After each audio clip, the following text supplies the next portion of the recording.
Europe Le grand direct des médias avec Thomas Joubert. Après toutes les rediffusions de cet été, France 3 lance ce soir une nouvelle saison de l'émission Des Racines et des Ailes, la 20e. Pour cette première direction, les lacs de Savoie, et pour l'occasion, les plateaux ont été réalisés en extérieur. Après Patrick de Carolis et Louis Laforge, c'est Carole Gessler qui a repris la présentation du magazine. Carole Gessler qui est aussi chaque soir aux commandes du 19-20 sur France 3.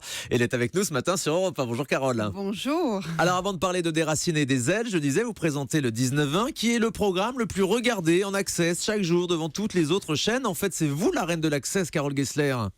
Bah écoutez, on va dire que je savoure les bonnes nouvelles. C'est vrai que là, je regardais les chiffres d'hier, on a 2 points d'avance sur TF1 et sur France 2. Donc voilà, quand l'info se porte bien, je trouve que c'est plutôt bien. Mais comment ça se fait que personne ne le sait, Carole Gessler? On parle toujours de la guerre de l'accès sur la TNT. Je viens à Europe 1 pour en parler, c'est génial. Mais il y a un problème de communication à France 3? Oh non, ça fait... Non, j'en parle régulièrement depuis 2-3 ans. Effectivement, on a plus tendance, peut-être parce que je suis pas sur les réseaux sociaux pour faire savoir. Il faut vraiment que je me mette sur les réseaux sociaux. Ouais. J'ai une petite longueur de retard et d'autres communiquent mieux que moi là-dessus. Non, je pense que ça commence à se savoir. En tout cas, nous, les téléspectateurs, ils sont là puisqu'on a eu 3 millions hier soir. Et qu'on arrive à stabiliser, à maintenir une audience alors qu'autour de nous, ça bouge. Donc nous aussi, on bouge et on se remet en question. Mais c'est vrai qu'on a réussi à donner un rendez-vous. Les gens savent ce qu'ils vont y trouver, et notamment beaucoup de paroles. Oui. 3 millions de téléspectateurs quand même, hein, donc c'est plus que TF1, c'est 3 fois plus qu'un Cyril Hanouna ou qu'Yann Barthès. Il y a un moment, ça vous a agacé justement d'être un petit peu en dehors de ces batailles? Oui, c'est vrai, mais c'est vrai qu'on parle beaucoup plus du divertissement que de l'information, qui est quelque chose de sérieux. On ne plaisante pas sur l'information, on peut pas faire des gags, on peut pas aller buzzer sur Internet. Ni faire la danse des sardines, c'est certain. Donc voilà, donc je pense que oui, on parle pas de la même façon de l'info. Aujourd'hui, on en parle un peu plus parce que je pense qu'on est vraiment à un rendez-vous. Et je parle de l'info régionale à 19h et de l'info nationale à 19h30. C'est vraiment toute cette tranche-là et qui est très importante, vous le savez, parce que dans le service public, on a encore de la publicité. Donc pour nous, c'est stratégique avant 20h de maintenir ces audiences. On les maintient, on est heureux et on est fiers. Et moi, je dis bravo aussi aux équipes en région parce qu'elles nous alimentent énormément aussi, nous, le 19-20 national. Des équipes en région qui sont également censées alimenter la nouvelle chaîne France Info, lancée par le service public avec leurs reportages ou les duplex. Ça se passe bien? La rédaction de France 3 participe à cette nouvelle chaîne? Oui, on participe tous. Moi aussi, je vais participer là dans 2-3 semaines. Je vais participer avec un module d'interview.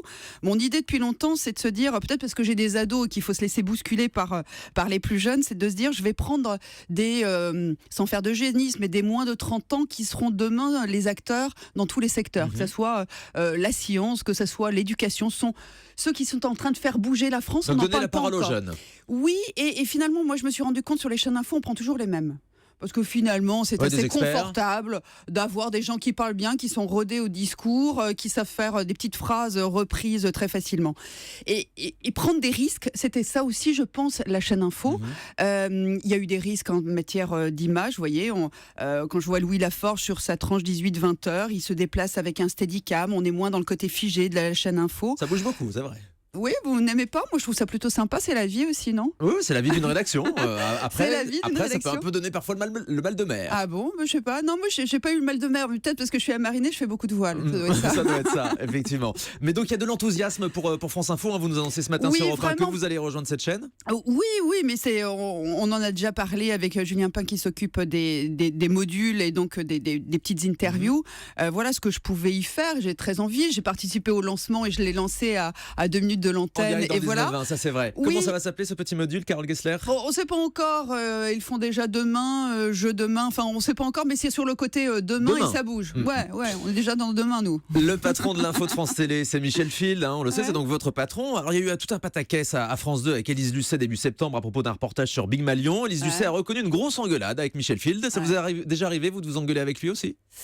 Non, parce que peut-être moi au quotidien je travaille plus avec Alexandre Cara ou avec d'autres de l'équipe, donc non, j'ai pas eu l'occasion, mais c'est plutôt quelqu'un de dialogue, et parfois dans le dialogue on n'est pas d'accord et on échange, et parfois les échanges sont vifs, mais regardez, visiblement on est arrivé à trouver un accord et à faire en sorte que tout fonctionne. Et que le reportage sur Big Malion sera bien diffusé sur l'antenne de France 2.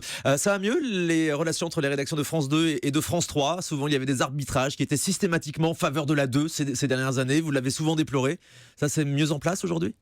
Écoutez, en tout cas, on est dans une machine qui est en marche et qui est celle du rapprochement des deux rédactions. Ça a commencé par le service économie, où aujourd'hui, c'est un service qui fonctionne. C'est-à-dire qu'il y a... Et qui travaille pour les deux antennes. Et qui travaille pour les deux antennes. Même pour les trois antennes avec France Info, j'imagine. Exactement, avec France Info. Donc, vous voyez, ça fonctionne. Pareil pour Culture Box, qui travaille au niveau de la culture pour France 2 et pour France 3. Donc, ça fonctionne. Après, vous savez, moi, j'ai connu France 2. Ce sont deux cultures. Ce groupe, ce sont différents strates. D'accord ? Et encore, il y a un strate en région avec François en région. Donc tout ça, il faut l'harmoniser. Mais aujourd'hui, je trouve qu'on a un objectif commun, c'est de tous travailler pour cette chaîne info. Et on le voit bien, il y a des visages de la 2, des visages de la 3 qui viennent, il y a même des visages de France 4 qui viennent faire la météo. Donc je pense qu'on a trouvé en même temps un terrain pour s'agréger tous autour d'un projet commun. Et moi, je trouve que c'est plutôt un beau défi. Et ça se passe plutôt bien. Votre équilibre, vous l'avez aujourd'hui entre l'info pure et dure au 19-20 et donc le magazine avec des racines et des ailes, numéro inédit ce soir à 20h55. Ouais, sur les lacs de Savoie et les lacs italiens. Oui, je me disais, là, tout à l'heure, je prends l'avion et je pars à Toulouse et puis après à Bordeaux pour faire de l'Atlantique à la Méditerranée en vous racontant l'histoire du canal du Midi.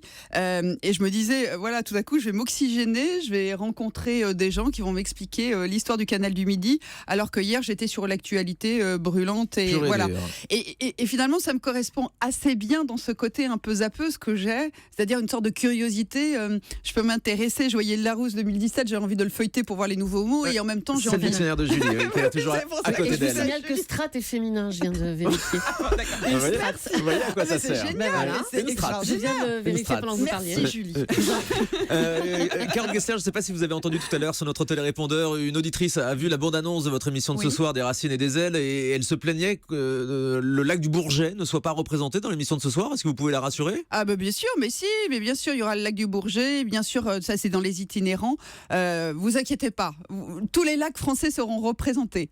Et vous êtes allé donc sur le terrain, c'est une émission qui est tournée en extérieur. Qui est tournée ça, c'est en nouveau extérieur, aussi. lac d'Annecy. Non, c'est pas nouveau. En fait, on a 6-7 numéros dans l'année qui sont vraiment des extérieurs pour moi. Le reste, ce sont des passions patrimoine, où l'idée c'est plutôt d'avoir du documentaire à la rencontre des passionnés qui font vivre le patrimoine, comme on a eu sur la Gironde, qu'on a eu sur l'Auvergne. Vous avez votre mot à dire sur les destinations proposées ? Vous êtes juste présentatrice dans cette émission ? Écoutez, il y a une équipe qui est rodée depuis 20 ans maintenant, c'est Patrick Charles à la direction des magazines et Isabelle Richard qui est la rédactrice en chef. Donc moi je viens donner mon avis, je ne suis pas aussi impliquée que dans le journal où je suis très impliquée. Vous allez fêter les 20 ans de Des Racines et des Ailes cette année, vous prévoyez quelque chose de spécial à l'antenne ? Oui, mais on ne va pas encore vous le dire parce qu'on n'a pas encore bâti. Alors je ne vais pas vous donner une destination si elle n'est pas tenue. Vous savez, c'est comme si je disais à mon mari, on part aux Caraïbes et puis la déception. Donc moi je préfère vous réserver la surprise. Mais peut-être vous pourriez faire revenir les anciens animateurs, Patrick de Carolis, Louis Laforge, c'est prévu ? Mais non, mais vous savez, cette émission, elle a évolué, elle a été marquée par Patrick, elle a été marquée par Louis. Aujourd'hui, je suis là, j'essaye de l'incarner et je pense que l'émission, elle avance. Et c'est ce soir à 20h55 sur France 3.